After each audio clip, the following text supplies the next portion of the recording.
Hello friends, welcome to my channel Manidipa creation. আশা করি সবাই ভালোই আছেন। আজ রান্না করব আমাদের বাড়ির মিষ্টি কুমড়োর ডুগা দিয়ে মুগের ডাল। ভিডিওটি শেষ পর্যন্ত দেখুন, আশা করি ভালো লাগবে।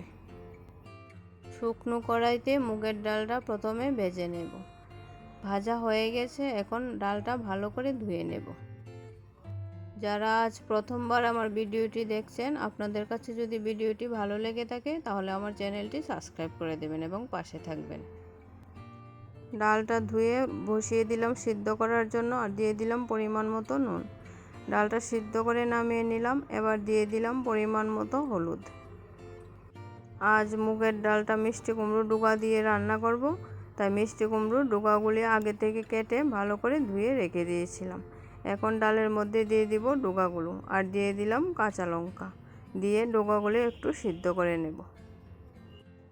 যারা আমার চ্যানেলটি এখনও সাবস্ক্রাইব করেননি, প্লিজ সাবস্ক্রাইব করে দেবেন, আর যারা করেছেন তাদেরকে অসংখ্য ধন্যবাদ। আর যারা পেজ থেকে আমার ভিডিওটি দেখছেন, ভিডিওটি যদি আপনাদের কাছে ভালো লেগে থাকে তাহলে আমার পেজটা ফলো করে রাখবেন এবং পাশে থাকবেন। এখন ফোড়নের জন্য কড়াইতে দিয়ে দিলাম শুকনো লঙ্কা, তেজপাতা আর পাঁচফোড়ন। শুকনো লঙ্কাগুলো ভাজা হয়ে গেছে, এবার দিয়ে দিব সেদ্ধ করে রাখা ডাল। মিষ্টি কুমড়োর ডুগা দিয়ে মুগ ডাল রান্নাটা আমার ভীষণ ভালো লাগে। আমার রান্নাটা কেমন হলো অবশ্যই জানাবেন। ভিডিওটি শেষ পর্যন্ত দেখার জন্য অসংখ্য ধন্যবাদ।